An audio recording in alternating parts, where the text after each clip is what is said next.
welcome to Emily Kate Made This Back to Normal edition.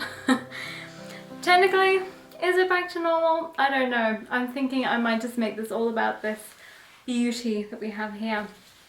So is it back to normal? I don't know. Welcome to Emily Kate Made This. I am Emily Kate. I am coming to you from Berlin in Germany. Welcome to January 1st, 2024. It is a new year. That is very exciting. Also, welcome to the edition of the ring light with the nice circles in the glasses. Yeah, I've been trying to record when there is daylight, but it's just dark. So we're going with the ring light and another light. Hopefully it's not too annoying for you. I never really find it bothers me when I watch other people, but I know that lots of people do have an issue with it, so sorry, not sorry, it's just light. We can deal with that. So, the beauty in the room is my finished Star Serenade Jumper by Paragon. It is a vintage knitting pattern from New Zealand, circa 1940s, not sure exactly when. The pattern I got from a vintage knitting group on Facebook, but unfortunately they are not accepting any new members and I don't know when they will, so I can't actually share the pattern, but if you see the picture you might be able to find it online. Some people sell vintage, there is a fly, vintage sewing knitting patterns, so maybe you can find it there if you're interested. I did all kinds of madness with this jumper and it was thrilling the entire way. I had such fun knitting this jumper. I don't know how many of you watch my Vlogmas, not many, so if you did, this will be a lot of repetition, but hopefully you haven't seen it finished, so that's exciting. Hopefully it's not too boring for you. If you have not been watching along with my Vlogmas, I will discuss. I probably won't remember all the details, but let us try. This is knitted in Ullcentrum yarn when I visited Gotland last year. I purchased this yarn, the green one, when I visited the actual store in Sweden, keepsayings.com, in Sweden, and purchased it. Didn't have an exact pattern in mind, but I knew that this colour was beautiful and needed to be something. So it's a sport weight yarn. A lot of Swedish wools are sport weight and I really enjoy knitting in sport weight yarn. The problem is that most patterns that I want to knit, at least, aren't designed for fingering weight yarn. And I always find it kind of funny that people say to me, oh, it's easy for you to knit vintage patterns because they're all in your size. You don't need to worry about resizing. And I think, yeah, I could actually enjoy that if I didn't change my yarn all the time. I actually don't own fingering weight yarn, which I only just realised this. I own light fingering, which makes it too thin for fingering weight projects, and I own sport weight, and I own like Aran worsted, but I don't have DK and I don't have fingering weight. So all of the vintage knitting patterns that I have made have all been made in a different yarn and I have adjusted everything. All stitch counts, everything is different than the original pattern. So with this one had to have a certain amount of stitches in this. I couldn't change that and take out a little bit here and there like the other patterns I have done with. So in my mind, I thought I will do this as like, I don't swatch. That is a whole different subject. I know loads of you love swatching and loads of you message me saying, but swatching is like good for this and you should swatch. And I understand it must be very frustrating to watch somebody make mistakes when you know that that could have potentially been solved with swatching, but I do not have a good relationship with swatching. It never tells me the truth. It doesn't matter what I do, it is not a thing. So I'm sorry if you are a huge fan of swatching, but you are not in the same company, not like-minded company. I am not a swatcher. I would rather knit like half a garment to discover whether or not my gauge is on point or not. That's just me. And Anne from Norway, she's exactly the same. We see eye to eye. I basically decided I was not going to knit this jumper in any of the order that it was supposed to be in. I wanted to make sure that this part was going to fit, so I started with this part. Then after having done flat colour work on my festive bunny ear jumper, I realised although I can do flat colour work, I don't love doing flat colour work. I wanted to try and get this basically done in a circular words, sentences. What am I doing? I wanted to knit this in the round, not flat. So I did indeed knit it in the round. Because it's a vintage pattern, there is one picture, very limited information. I have absolutely no idea if the pattern wanted you to do this pattern on the back piece as well. It doesn't say specifically do the chart as well, and I've never looked at other vintage knitting patterns and turn them around. I've never seen them in real life, so not sure if it's supposed to be on the back, but I like it on the back. It was more fun to knit and it's more fun visually to see.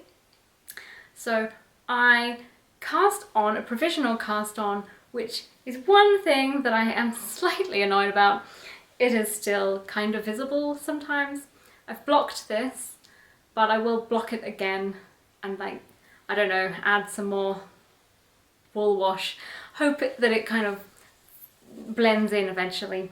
It's not obnoxiously like, I am a provisional cast on, look at me, but I know it's there. So I cast on immediately. I did the chart. I added some steek stitches for the armpits. Then when I got to the end of my chart, I blocked it and then I double checked that it was going to fit. Now this is where it gets a little bit problematic. I tend to follow the Squidney Knits tutorial for making vintage knitting patterns, basically. So you generally, if you want it to fit, you need to make sure that it will fit your size, your personal measurements. I have 13 inches from armpit to armpit on my front and 15 inches from armpit round to my other armpit on the other side. Usually when I'm doing a vintage knitting pattern, I make sure that it will fit those measurements. This one, I just had a brain fart and forgot to make it bigger on the back. Like, I could have added extra parts, I could have added this section in the middle, I could have done something to make it 15 inches, but I didn't. I made it all 12 inches and 12 inches. So I was off gauge as always, but I could see that it would stretch out to 13 inches no problem. So I went with that. I did the rest. I got all my measurements, sorted that out for my neckline and for my shoulders. Then I did that on the back piece. Then where the provisional cast on was, I collected all my stitches and I knitted down. And that is when my gauge went a bit weird. Usually you knit a vintage pattern flat, you start at the ribbing, you work up, you split for armholes, like you do decreases and so on. Obviously I couldn't decrease, I had to increase stitches and then do the pattern backwards. I was also doing it in the round, so that changed it. I'm so hot, so hot. The pattern shaping looked very strange. It looked very like a bowl. Even though it was correct. You had to do a certain amount of, in the pattern's case, increasing to make it get bigger. Obviously, I did decreases to make it get smaller. And I made the body longer. But for some reason, it did not come out longer. I think because my ribbing is quite tight, it cinches it in a lot, and it does the classic vintage hangover, I don't know, extra fabric hang, which is very normal in vintage knitting patterns, but I hadn't really thought about that when I was thinking, okay, I've made it that extra inch longer that I needed. Well, actually that inch is taken up by folding over itself, so it could have been a little bit longer, but it's not like ridiculously too short or anything. So it did look a bit worryingly weird post rib and post blocking, but I then did the rib and I thought this is not working. It doesn't look right. I thought that I had made the rib, there were just too many stitches. There were not too many stitches. It was perfectly fine. I could just have knitted the rib on 3mm needles. I knitted it all on 3mm needles, and the ribbing I did on 2.25. So it's very tight. 3 inches of ribbing on 2.25mm needles was not fun, and that is the only thing I would change about this. I cast off far too tightly. I've always cast on my jumpers, vintage jumpers, from the bottom up and knitted, so I've never had a problem because my cast on is quite stretchy. But my bind off is not as stretchy. I did the usual, when you knit a stitch, is knit one, purl one, knit one, purl one for the rib. So I knit one, purl one, and then pulled it over. Then knit one, pulled it over. So it is in pattern. And I went up to 2.5mm needles, but I could probably have gone up to 3mm. So it wasn't quite as tight. Because although when it's on, it's perfectly fine, it's comfortable, there you can move it around, it's spacious. Getting it off and over my head and over my shoulder blades is a whole nother story. And it is probably quite the scene to watch me try and take this off. But alas, I can undo the bind off and redo it. It's just the desire to undo like 200 stitches, it's just not there yet. So at some point when it drives me to insanity, I will undo the bind off and redo the bind off on bigger needles, but that is another day far away in the future. And what else? I did a new technique for my sleeves. The pattern actually says to do 4-inch, 10cm sleeves, but if you look at that picture, she most definitely does not have 4-inch or 10cm length sleeves. Hers end about where mine do. This is just over 6 inches of sleeve. That was because I had my mathematical error where, although the sleeves, I knitted the sleeves as I always do with all the maths, and the maths all worked out, and I could not figure out why the maths was not working, and the sleeves were so tiny and they wouldn't fit across my back. It is because I didn't knit the back piece to 15 inches. So the fabric did not cover my whole back. So I had to rip out the sleeves, start again, add that extra 2 inches that was missing to the sleeves, and I knitted them in the round until I did the bind off for the armpit, and then they went flat, and I just increased more so I had enough stitches. Then I did a new technique to me, which is once you do your decreasing, your last row, like on your last row, as before you do the bind off to finish off your sleeve, you knit 2 together all along, and then you bind off in doubles. Like you put your needle through 2 stitches and knit, and then pull that stitch, the stitch before, over that, and then the same, your needle through 2 stitches, knit it, pull that other stitch over, and it makes these poofy sleeves that were so much easier to sew in than my other sleeves. And I crocheted everything together, everything being my sleeves, because it's in the round. Otherwise I wouldn't have done that. So that was wonderful. Crocheting them in was delightful. It wasn't like super speedy or anything, but it was much faster than my normal seaming. Anything else? I did change the shoulders, the fastening. Cannot remember what the pattern said, but I believe it had something to do with crochet hook. I'll have to double check it, but I always do the same finish now because I like how it looks. But some of the patterns have them up down the back, and I just get in a total, like, I can't do this with these tiny little buttons. It's easier for me to have it on the shoulder, so I followed the kind of, I don't think you need to follow a pattern particularly, but the home front jumper by Squidney Knits does it at the back, but her Maureen sweater, which is like an all over lace, has a button on both sides. Both the shoulders are buttoned. And I think my rainbow jumper also had it just on one shoulder. So I went between those patterns, can't remember which one I looked at, but I just looked at my notes. But basically, I make this whole section as long as that measurement. So mine's about 8 inches from the top of my shoulder down to my bottom of my armpit where you seam it in. So you need to make sure that this whole thing is the right depth. So I make sure that I just keep knitting the shoulder up until it is the correct length. Then I did my buttonholes on one side and plain on the other side. And this one I just knitted up, left it on hold, and then I did a 3 needle bind off to seam it together at the shoulder. I'm speaking very fast because my husband's out for a walk and I thought I'll try and do this while he's not here. What else? What else?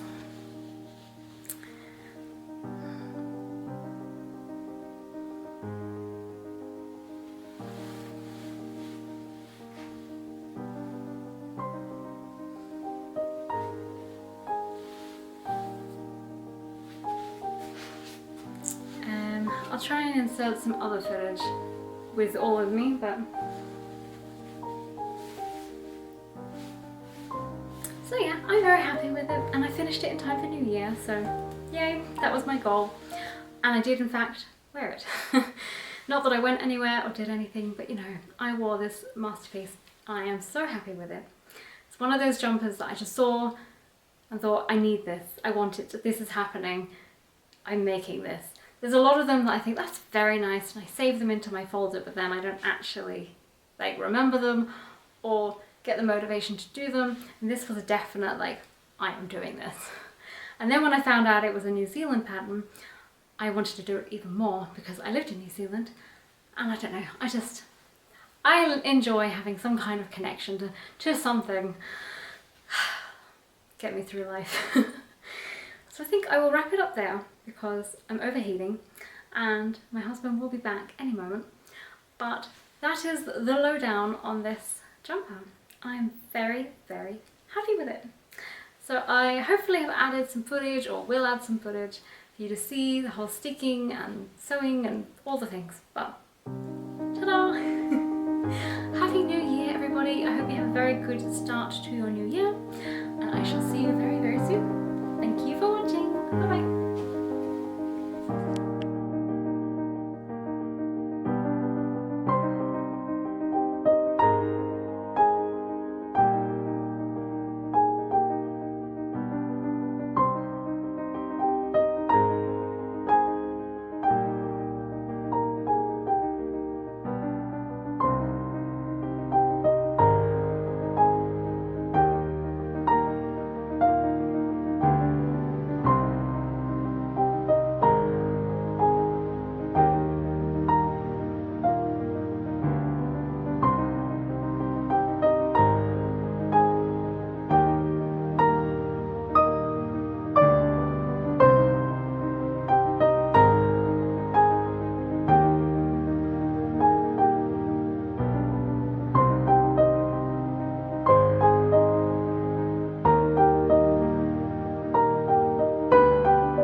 This is knitting. This is knitted in Ullcentrum yarn that I bought when I visited Stockholm. Oh no, I did not visit Stockholm. I'm currently